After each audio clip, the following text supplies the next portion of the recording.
नमस्कार, news state पर आप सभी का बहुत स्वागत है। जी हां, 23 की टक्कर में कांग्रेस और बीजेपी दोनों के प्रत्याशियों का जो चयन है वो हो चुका है। एक तरीके से सभी मैदान में कौन कौन से लड़बाकुरे उतरेंगे वो तकरीबन साफ हो गया, क्योंकि मध्य प्रदेश और छत्तीसगढ़ में कांग्रेस की भी पहली सूची जारी हो गई है और मध्य प्रदेश में 144 सीटों पर नामों का ऐलान भी कांग्रेस ने कर दिया है। तो वहीं छत्तीसगढ़ में भी 30 उम्मीदवारों की सूची जारी कर दी गई है। कुल मिलाकर के 144 उम्मीदवार मध्य प्रदेश में और 30 उम्मीदवार छत्तीसगढ़ में घोषित किए गए हैं। आपको बता दें कि छत्तीसगढ़ में सीएम समेत 10 मंत्रियों को टिकट दिया गया, तो वहीं मध्य प्रदेश में 96 विधायकों में से 69 को कांग्रेस ने टिकट दिया है।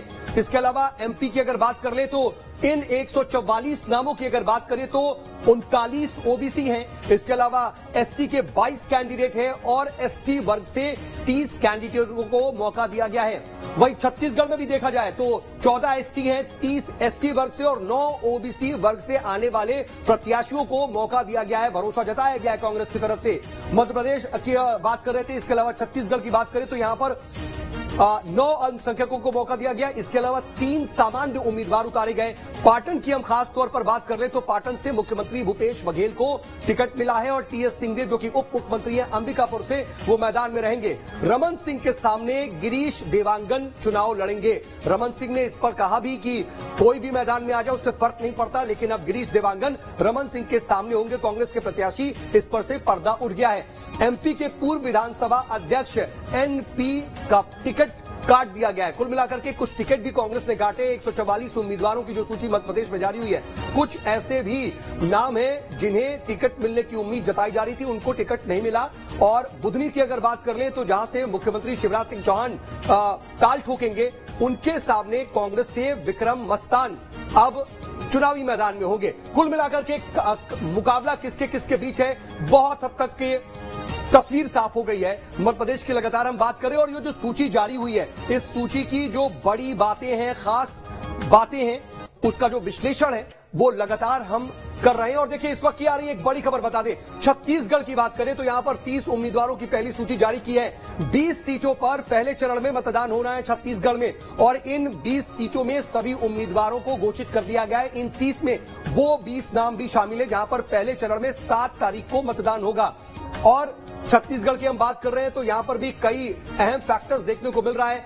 एससी, एसटी और ओबीसी वर्ग पर खास तौर पर भरोसा जताया गया है। अंदाजा लगाइए, सिर्फ 30 लोगों की लिस्ट जारी हुई, इसमें से 9 ओबीसी, 14 एसटी और 3 एससी वर्ग से आने वाले उम्मीदवारों पर कांग्रेस ने भरोसा जताया है। पहले चरण वाली सीटों पर प्रत्याशी घोषित हो गए हैं और 10 ऐसे भी प्रत्याशी हैं जो कि दूसरे चरण में मैदान में होंगे। यानी कि अगर छत्तीसगढ़ की बात कर ले तो 60 सीटों पर अभी प्रत्याशी घोषित होना बाकी है कांग्रेस की, जहां पर 17 नवंबर को माफ कीजिएगा, चुनाव होने हैं। अब छत्तीसगढ़ में बीजेपी की बात कर लें तो सिर्फ 5 सीटों पर ही उम्मीदवार घोषित होना बीजेपी के बाकी हैं और तकरीबन 85 सीटों पर बीजेपी ने अपने प्रत्याशी घोषित कर लिए हैं। तो हम आपको लगातार बता रहे हैं कि कांग्रेस की लिस्ट जारी होने के बाद उसका जो अहम फैक्टर है, उसकी मुख्य बातें हैं वो क्या है, मध्य प्रदेश में कांग्रेस की लिस्ट की बड़ी बातें क्या हैं, वो आपके सामने रख रहे हैं। सबसे खास बात यह है कि जातिगत समीकरणों को और सोशल इंजीनियरिंग को साधने की कोशिश कांग्रेस की तरफ से की गई है। 47 सामान्य वर्ग के उम्मीदवार हैं मैदान में, 39 ओबीसी, 22 एससी, 30 एसटी वर्ग के उम्मीदवारों पर भरोसा जताया गया। एक मुस्लिम कैंडिडेट को भी उतारा गया और जैन समुदाय से भी आने वाले 5 लोग इस वक्त अब मैदान में होंगे।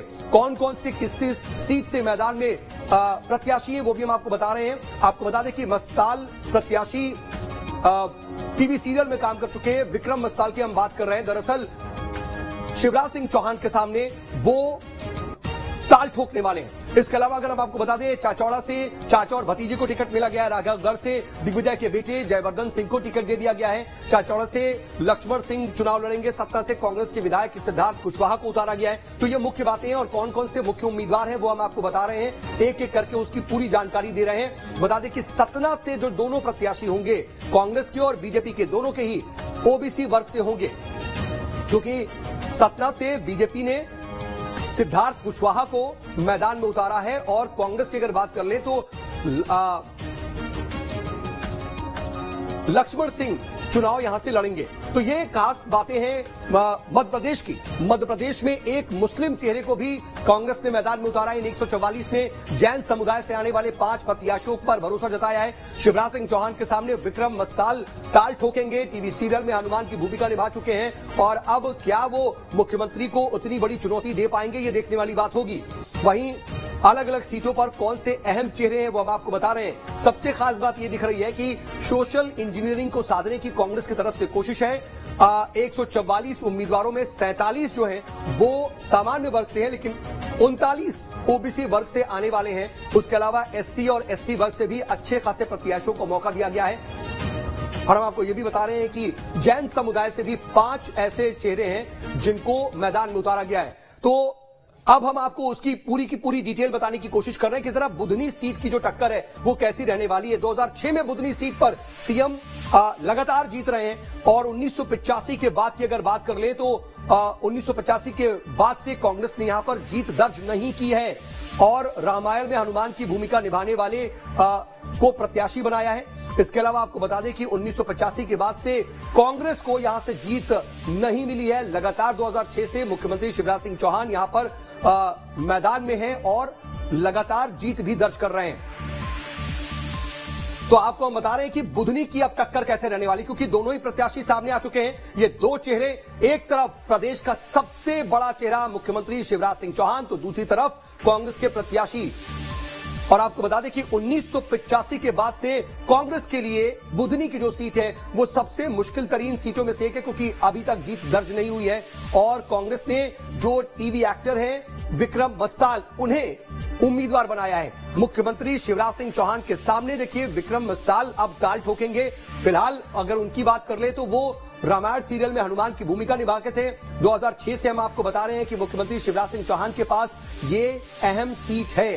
तो ये बुधनी की टक्कर है। बुधनी में विधानसभा में आखिर कौन किसके सामने होगा ये आप देख रहे हैं और मुख्यमंत्री शिवराज सिंह चौहान की दावेदारी कितनी मजबूत ये आप समझ रहे हैं। लेकिन इसके बाद देख लीजिए बुधनी में बीजेपी की अगर बात कर ले तो कैसा दबदबा है उसको समझना भी बहुत ज्यादा जरूरी है, क्योंकि 2006 से बुधनी सीट पर जैसा हम बता रहे हैं कि मुख्यमंत्री शिवराज सिंह चौहान लगातार जीत दर्ज कर रहे हैं। बुधनी बहुत सेफ सीट बीजेपी की है। 2018 में मुख्यमंत्री शिवराज सिंह चौहान को यहां से जीत मिली थी, क्योंकि कांग्रेस ने भले सरकार बनाई थी लेकिन मुख्यमंत्री यहां से जीतने में बहुत आराम से कामयाब हुए थे। कांग्रेस के अरुण यादव को 63 वोटों से हराया था, यानी कि टक्कर आप उस वक्त भी समझ सकते हैं कि काफी ज्यादा कांटे की थी। लेकिन क्या इस बार विक्रम मस्ताल उन्हें बड़ी टक्कर दे पाएंगे? बता दें कि 1985 के बाद से कांग्रेस यहां पर जीत नहीं दर्ज कर पाई। हम लगातार आपको बता रहे हैं कांग्रेस ने टीवी एक्टर विक्रम मस्ताल को यहां से टिकट दिया है। रामायण में हनुमान की भूमिका वो निभाते थे।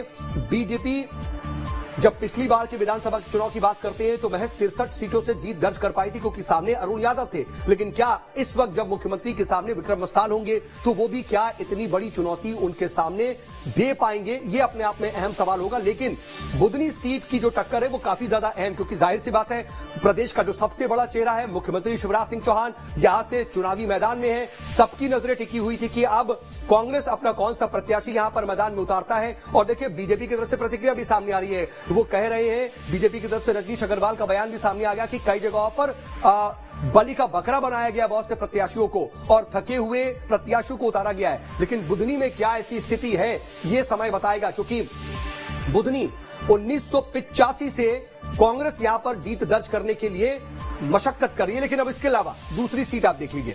दूसरी सबसे अहम सीट, अगर सबसे हाई प्रोफाइल सीट अगर दूसरे नंबर पर कही जाएगी तो वो छिंदवाड़ा की है। यहां पर मध्य प्रदेश के पूर्व मुख्यमंत्री कमलनाथ जो है वो चुनावी मैदान में है और उनके सामने आप देख लीजिए मौजूदा विधायक इस वक्त कमलनाथ वहां से हैं और वहां से एक बार फिर से ताल ठोकेंगे। ये बात कही जा रही थी कि शायद कमलनाथ इस बार छिंदवाड़ा से चुनाव न लड़े, हो सकता है कि वो किसी और सीट से लड़े या फिर हो सकता है वो छिंदवाड़ा के अलावा किसी और भी सीट से न लड़े और पूरे प्रदेश में कहीं ना कहीं वो प्रचार कर सके। लेकिन बाद में स्ट्रेटेजी बदली और कमलनाथ को छिंदवाड़ा से ही मैदान में उतारा गया। बता दें कि बीजेपी ने यहां से विवेक बंटी साहू को टिकट दिया है। छिंदवाड़ा में टक्कर किसके किसके बीच रहने वाली है? दोनों चेहरे इस वक्त आपके सामने हैं। बता दें कि 2019 उपचुनाव में साहू ने यहां से टक्कर दी थी कमलनाथ को। छिंदवाड़ा की जो टक्कर है वो भी आपको बता रहे हैं। छिंदवाड़ा में कमलनाथ लगातार अपना गढ़ जो है वो मजबूती से वहां पर बनाए हुए हैं। छिंदवाड़ा से वो 9 बार सांसद रह चुके हैं, मध्य प्रदेश के पूर्व मुख्यमंत्री हैं और छिंदवाड़ा कमलनाथ के नाम से ही एक तरीके से जाना जाता है, पर्याय है कमलनाथ और छिंदवाड़ा एक दूसरे के, ऐसा भी कई लोग कहते हैं। बीजेपी ने फिलहाल विवेक मंटी साहू को यहां से टिकट दिया है और छिंदवाड़ा से 2019 उपचुनाव जो है वो साहू ने लड़ा था। उपचुनाव में कांग्रेस को 25,000 वोटों से जीत मिली थी। छिंदवाड़ा कमलनाथ का गढ़ है, आपको मालूम है, और ये आपको दिखा रहे हैं हम कि छिंदवाड़ा की टक्कर कैसे रहने वाली है। और ये आपको पहले बुधनी सीट की हमने तस्वीर दिखाई और अब छिंदवाड़ा की तस्वीर दिखा रहे हैं। ये दो ही सीट सबसे ज्यादा हाई प्रोफाइल सीट मानी जा रही है। हालांकि बीजेपी ने अपने तमाम दूसरे कद्दावर नेताओं को और कैबिनेट के मंत्रियों को भी टिकट जहां जहां से दिया है, वो भी अपने आप में काफी हाई प्रोफाइल सीट है। लेकिन अब आपको बता दें कि सबसे वीआईपी सीट और दूसरी कौन सी है, ये आपके सामने इंदौर 1, इसकी टक्कर पर भी सबकी नजरें हैं, क्योंकि इंदौर 1 से बीजेपी ने अपने राष्ट्रीय महासचिव कैलाश विजयवर्गीय को मैदान में उतारा और कैलाश विजयवर्गीय जब से मैदान में उतरे तब से इस सीट का जो समीकरण है बिल्कुल बदला बदला सा नजर आ रहा है। सबसे ज्यादा लोगों की नजरों में यह सीट चली गई, क्योंकि जब कमलनाथ उतरते कैलाश विजयवर्गीय जब मैदान में नहीं उतरते थे तो फिर यह सीट उतनी ज्यादा हाई प्रोफाइल नहीं रह जाती थी। लेकिन मौजूदा विधायक संजय शुक्ला को ही कांग्रेस ने यहां से उम्मीदवार बनाया है। दावेदारी उनकी मजबूत तो मानी ही जा रही थी और खास तौर पर वो एक्टिव भी नजर आ रहे थे, जनसंपर्क लगातार काफी दिनों से कर रहे थे टिकट के बंटवारे और टिकट के ऐलान के पहले ही।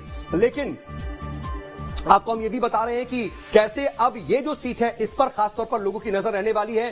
पहली बार यहां से चुनाव लड़ेंगे कैलाश विजयवर्गीय और ये इसी वजह से सबसे ज्यादा वीआईपी सीट हो गई है। कांग्रेस ने यहां से संजय शुक्ला को टिकट दिया, जो हम बता रहे हैं, और मौजूदा समय में यहां से विधायक हैं। लगातार संजय शुक्ला ये कह रहे हैं कि मैं इंदौर का बेटा हूं और कैलाश विजयवर्गीय इंदौर के नेता हैं। तो ये बेटा और नेता की लड़ाई बनाने की कोशिश संजय शुक्ला की तरफ से की जा रही है। लेकिन कैलाश विजयवर्गीय भी सीधे ताल ठोक करके ये कहते हैं कि मेरे अंगने में तुम्हारा क्या काम है। हालांकि ये लड़ाई वैसे दिलचस्प तो है सियासी मैदान में, लेकिन हमने वो तस्वीर भी देखी थी जब जैन समाज के एक कार्यक्रम में कैलाश विजयवर्गीय और संजय शुक्ला सामने आए थे तो शिष्टाचार भी देखने को मिला था। लेकिन ये एक और सीट नरसिंहपुर की सीट काफी ज्यादा अहम, क्योंकि केंद्रीय मंत्री प्रहलाद सिंह पटेल यहां से बीजेपी की तरफ से चुनाव मैदान में है। 2018 में बीजेपी ने ये सीट जीती थी और प्रहलाद पटेल के छोटे भाई जालम सिंह मौजूदा एमएलए हैं यहां से, लेकिन अब प्रहलाद सिंह पटेल खुद ताल ठोक रहे हैं। बीजेपी ने केंद्रीय मंत्री प्रहलाद सिंह पटेल को दिया टिकट, लेकिन कांग्रेस ने लाखन सिंह पटेल को यहां से अपना उम्मीदवार बनाया है। तो क्या प्रहलाद सिंह पटेल जैसे कद्दावर नेता को लाखन सिंह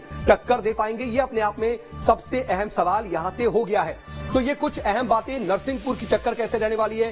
फिलहाल बड़ा चेहरा केंद्रीय मंत्री प्रहलाद सिंह पटेल, वो अब चुनावी मैदान में है। बीजेपी ने जो अपनी लिस्ट जारी की है उनमें 7 सांसदों पर भरोसा जताया है, जो कि 3 केंद्रीय मंत्री भी इसमें हैं और उन्हीं में से एक है प्रहलाद पटेल, केंद्रीय मंत्री हैं। और अब वहां से कांग्रेस के प्रत्याशी भी कौन है, लाखन सिंह पटेल, इस पर से भी पर्दा उठ गया है। अब ये टक्कर नरसिंहपुर की काफी वीआईपी रहने वाली, क्योंकि एक तरफ प्रहलाद सिंह पटेल रहने वाले हैं, दूसरी तरफ से लाखन सिंह रहने वाले हैं। क्या प्रहलाद सिंह पटेल जैसे बड़े नेता को लाखन सिंह कड़ी टक्कर दे पाएंगे और वहां से क्या वो जीत दर्ज कर पाएंगे, ये सबसे ज्यादा अहम सवाल रह जाएगा। तो हम आपको लगातार बता रहे हैं बुधनी, छिंदवाड़ा, उसके अलावा हमने आपको इंदौर 1 और नरसिंहपुर की बताई स्थिति। लेकिन दतिया की टक्कर देख लीजिए। दतिया से इस वक्त मौजूदा वक्त में गृहमंत्री नरोत्तम मिश्रा 4 बार से बीजेपी के विधायक, बीजेपी यहां से दर्ज कर रही है जीत और नरोत्तम मिश्रा इस बार भी यहां से ताल ठोक रहे हैं। कांग्रेस ने अवधेश को यहां से टिकट दिया है, अवधेश यादव यहां से कांग्रेस के प्रत्याशी रहने वाले हैं। 2008 विधानसभा चुनाव में हार गए थे अवधेश नायक और अवधेश नायक को, लेकिन इस बार कांग्रेस ने भरोसा जताते हुए उम्मीदवार बनाया है। बीजेपी का यह भी अपने आप में गढ़ है। गृहमंत्री नरोत्तम मिश्रा लगातार सुर्खियों में बने रहते हैं, राष्ट्रीय परिप्रेक्ष्य में भी उनकी बातें, उनके बयान छाए रहते हैं और वो यहां से चुनावी मैदान में है। लेकिन कांग्रेस ने अवधेश नायक को यहां से अपना प्रत्याशी बताया है। कुल मिलाकर के अलग अलग सीटों पर कितनी जबरदस्त और कितनी मजबूत दावेदारी अलग अलग पार्टियों के नेताओं की, वो हम आपको दिखा रहे हैं। कांग्रेस बीजेपी के बीच मुख्य टक्कर, और देखिए एक तरफ नरोत्तम मिश्रा है तो दूसरी तरफ कांग्रेस के प्रत्याशी का भी जो चेहरा है वो अब सामने आ चुका है। दतिया से 4 बार से बीजेपी लगातार यहां पर जीत दर्ज कर रही है। कांग्रेस ने अब अवधेश नायक को प्रत्याशी बनाया, तो क्या अवधेश नायक वो रिकॉर्ड तोड़ पाएंगे? 4 बार से लगातार जो बीजेपी का गढ़ बना हुआ है, क्या वहां से जीत दर्ज कर पाएंगे? ये अपने आप में बड़ा सवाल है। 2008 में उन्हें प्रत्याशी बनाया गया था। बीजेपी का ये गढ़, गृहमंत्री नरोत्तम मिश्रा बड़ा चेहरा, यहां से सीधे तौर पर विधायक भी हैं और यहां से ताल ठोकेंगे। लेकिन इसके अलावा देख लीजिए, ये अपने आप में नरेला की जो टक्कर है वो भी काफी ज्यादा अहम, क्योंकि विश्वास सारंग यहां से चुनावी मैदान में है। 2018 में नरेला में कुल 53% मतदान हुआ था। 2018 में बीजेपी से विश्वास सारंग ने जीत दर्ज की थी। फिर दोबारा मैदान में है। महेंद्र सिंह चौहान को 84 वोटों से उन्होंने हराया था। लेकिन अब कांग्रेस ने मनोज शुक्ला को यहां से अपना प्रत्याशी बनाया है। कांग्रेस के कद्दावर नेता है मनोज शुक्ला। ऐसी बात नहीं है कि ये टक्कर अपने आप में काफी वन साइडेड होगी। काफी ज्यादा अहम टक्कर और काफी ज्यादा कांटे का मुकाबला यहां से देखने को मिलेगा। नरेला साहब बीजेपी के मंत्री विश्वास सारंग यहां से ताल ठोक रहे हैं, तो वहीं दूसरी तरफ कांग्रेस ने भी अपने बड़े चेहरे को यहां से मैदान में उतारा है। 2018 में बीजेपी ने विश्वास सारंग के जरिए यहां से जीत दर्ज की थी। महेंद्र सिंह चौहान को 84 वोटों से यहां पर विश्वास सारंग ने हराया था। लेकिन कांग्रेस ने अब मनोज शुक्ला को यहां से प्रत्याशी बनाया है। अब कांग्रेस के जो कद्दावर नेता मनोज शुक्ला है, यहां से चुनावी मैदान में है। ये टक्कर भी अपने आप में काफी ज्यादा कड़ी देखने को मिलेगी। तो एक तरफ विश्वास सारंग, दूसरी तरफ मनोज शुक्ला। लेकिन अब ये छत्तीसगढ़ की स्थिति देख लीजिए, और ये सबसे ज्यादा हाई प्रोफाइल सीट जो है छत्तीसगढ़ की, पाटन। बघेल 5 बार से यहां पर जीत दर्ज कर चुके हैं। भूपेश बघेल का यह गढ़ है। 1993 से लगातार चुनाव लड़ते आ रहे हैं भूपेश बघेल और भतीजे विजय बघेल के बीच टक्कर है, क्योंकि बीजेपी ने विजय बघेल जो कि सांसद है, उन्हें यहां से पाटन से विधानसभा का चुनाव लड़ने की जिम्मेदारी दी है और चाचा भतीजे की यह टक्कर है। खास तौर पर इसीलिए विजय बघेल को उतारा गया, बताया जा रहा है बीजेपी की तरफ से, कि ताकि पूरा फोकस पाटन सीट पर ही कहीं ना कहीं भूपेश बघेल का रहे और अपनी सीट पे ही वो कहीं ना कहीं ज्यादा फंस कर रह जाए। लेकिन क्या ये वाकई ऐसी स्थिति रहने वाली है, ये चुनाव के नतीजे बताएंगे। लेकिन ये देख लीजिए, पाटन कांग्रेस का एक तरीके से गढ़, बघेल और भतीजे विजय बघेल के बीच में लड़ाई होगी। 2023 में सीएम बघेल ने विजय बघेल को हराया था। 2008 विजय बघेल से हारे थे। आपको बता दें कि 2013 में एक बार फिर सीएम बघेल ने यहां से जीत दर्ज की थी। मुख्यमंत्री का सीधे गढ़ पाटन विधानसभा, कई बार लगातार यहां से चुनाव लड़े, जीते, 5 बार से जीते हैं चुनाव। 1993 से लगातार चुनाव लड़ रहे हैं। लेकिन अब बीजेपी ने उन्हें टक्कर देने के लिए भतीजे विजय बघेल को मैदान में उतारा है। तो कुल ऐसी वहां पर टक्कर रहने वाली है। पाटन वो सीट जो कि छत्तीसगढ़ की सबसे अहम और सबसे हाई प्रोफाइल सीट कही जाएगी, क्योंकि वहां से मौजूदा मुख्यमंत्री भूपेश बघेल चुनावी मैदान में होंगे और उनके सामने उनके भतीजे ही उन्हें टक्कर देते हुए बीजेपी की तरफ से नजर आएंगे। तो ये मुख्य बातें हैं इस पाटन विधानसभा सीट की भी, उसके बारे में भी कैसी टक्कर रहने वाली है और दोनों चेहरे कौन से हैं वो आपके सामने। तो छत्तीसगढ़ की लड़ाई भी कितनी ज्यादा दिलचस्प रहेगी वो बता रहे हैं। और अब देखिए दूसरी अहम सीट, लेकिन उससे पहले पाटन सीट के बारे में और डिटेल बता दें कि सीएम बघेल का यहां पर वर्चस्व रहा है। 5 बार लगातार चुनाव जीते हैं। 1993 से लगातार चुनाव लड़ते आ रहे हैं। आपको बता दें कि 2023 में मुख्यमंत्री बघेल ने विजय बघेल को यहां से हराया था। लेकिन अभी विजय बघेल जो है उनके सामने फिर से टक्कर में है। 2008 में विजय बघेल आ रहे थे और 2013 में एक बार फिर से सीएम बघेल ने जीत दर्ज कर ली थी। 18 में एक बार फिर जीत दर्ज की और अब मौजूदा मुख्यमंत्री हैं। तो पाटन से सीएम बघेल को जो टिकट मिला है और पाटन से मुख्यमंत्री भूपेश बघेल जब मैदान में रहेंगे तो वहां की स्थिति क्या रहेगी, वहां का समीकरण क्या बनेगा और कितनी मजबूत दावेदारी खुद मुख्यमंत्री की और या फिर उनके सामने जो बीजेपी से ताल ठोकेंगे विजय बघेल, उनकी कितनी अहम दावेदारी रहेगी, ये आपको बताने की कोशिश कर रहे हैं। और छत्तीसगढ़ में जो अहम सीटें हैं उसकी मुख्य बातें क्या हैं, उन सीटों पर क्या समीकरण है, क्या उसका विश्लेषण है, वो हम आपको बताने की कोशिश कर रहे हैं।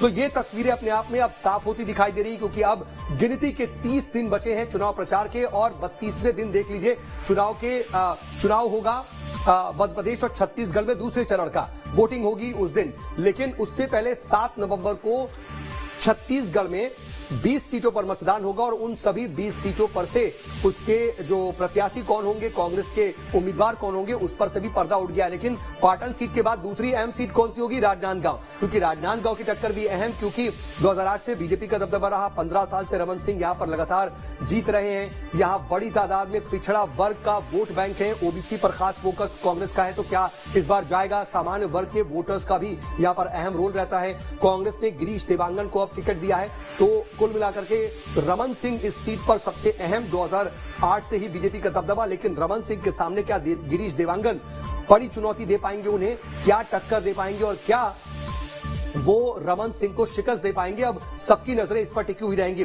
तो राजनांदगांव की टक्कर क्या रहने वाली, वो हम आपके सामने इस वक्त रख रहे हैं। और राजनांदगांव की सीट कितनी अहम इसलिए क्योंकि देखिए, भले ही इस वक्त मुख्यमंत्री भूपेश बघेल हैं, लेकिन इससे पहले जब राजनांदगांव से रमन सिंह मैदान में होते थे तो आपको मालूम होगा कि लगातार 3 बार वो प्रदेश के मुख्यमंत्री रहे, काफी बड़ा चेहरा है, लगातार इस वक्त मुख्यमंत्री भूपेश बघेल के निशाने पर भी रहते हैं, कहते भी हैं मुख्यमंत्री भूपेश बघेल निशाना साधते हुए कि वहां से बहुत ज्यादा उम्मीद रही नहीं है और बहुत ज्यादा मजबूत उम्मीदवार नहीं रह गए हैं। लेकिन अभी की उम्मीदवारी और स्थिति क्या रहेगी वो हम आपको बता रहे हैं। तो राजनांदगांव बीजेपी का अभेद किला है और उसकी स्थिति कैसे रहने वाली है हम आपको बता रहे हैं। कांग्रेस के करुणा शुक्ला को 2018 में मौका दिया गया था, 16,933 वोटों से जीत उस वक्त दर्ज की थी बीजेपी ने।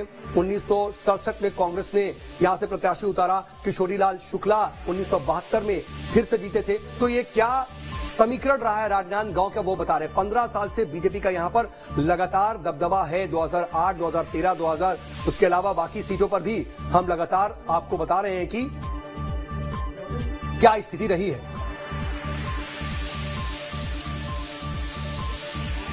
तो राजनांदगांव की इस वक्त की क्या समीकरण, क्या स्थिति, वो हम आपको इस वक्त आपके सामने रख रहे हैं। राजनांदगांव बीजेपी का अभेद किला रहा और राजनांदगांव में कैसे आने वाले वक्त में भी मौजूदा जो अब टक्कर होने वाली है वो कांग्रेस के लिए कितनी मुश्किल हो सकती है, या फिर क्या कांग्रेस के जो गिरीश देवांगन है वो रमन सिंह को शिकस्त देने में कामयाब रह पाएंगे, वो हम आपको बताने की कोशिश कर रहे हैं। 1977 में कांग्रेस को हार का सामना यहां से करना पड़ा था। जनता दल के ठाकुर दरबार ने शुक्ला को यहां से हरा दिया था और 2008 से ये सीट बीजेपी का अभेद किला लगातार बनी हुई है। 15 साल से बीजेपी का यहां पर खास तौर पर दबदबा देखने को मिल रहा है। कांग्रेस के लिए टेढ़ी खीर है। 8, 13 और 18 में रमन सिंह ने यहां से तीनों बार जीत दर्ज की है। लगातार 3 बार छत्तीसगढ़ के सीएम रहे हैं और इसी सीट से जीत करके वो गए हैं। 2018 में कांग्रेस ने करुणा शुक्ला को यहां से मैदान में उतारा था और 16,933 वोटों से जीत दर्ज की थी।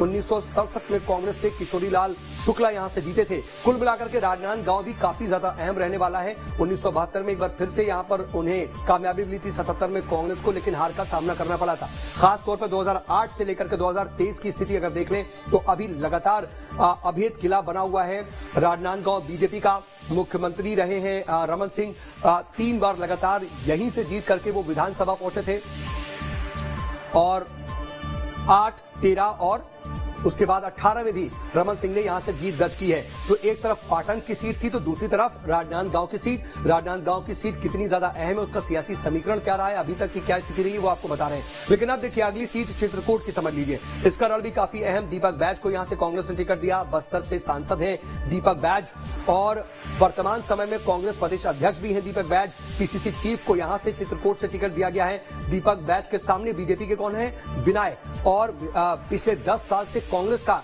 चित्रकूट सीट पर कब्जा है और कांग्रेस से राजमन बेंजाम फिलहाल विधायक हैं, लेकिन अब उन्हें जो है दीपक बैज को टिकट दिया गया है। बस्तर से सांसद दीपक बैज वर्तमान समय में कांग्रेस प्रदेश अध्यक्ष भी हैं और दीपक बैज के सामने बीजेपी के विनायक गोयल चुनावी मैदान में हैं। दोनों चेहरे आपके सामने हैं। पिछले 10 साल से कांग्रेस का यहां पर कब्जा है, क्या इस कब्जे को वो बरकरार रख पाएगी, ये अपने आप में अहम सवाल है। कांग्रेस से राजमन यहां से मौजूदा विधायक हैं और खास तौर पर यह बात कही जाती है कि ये जो सीट है चित्रकूट की, ये आदिवासी बाहुल्य सीट है और इसीलिए आदिवासी वोट बैंक का खास तौर पर यहां पर दबदबा रहता है।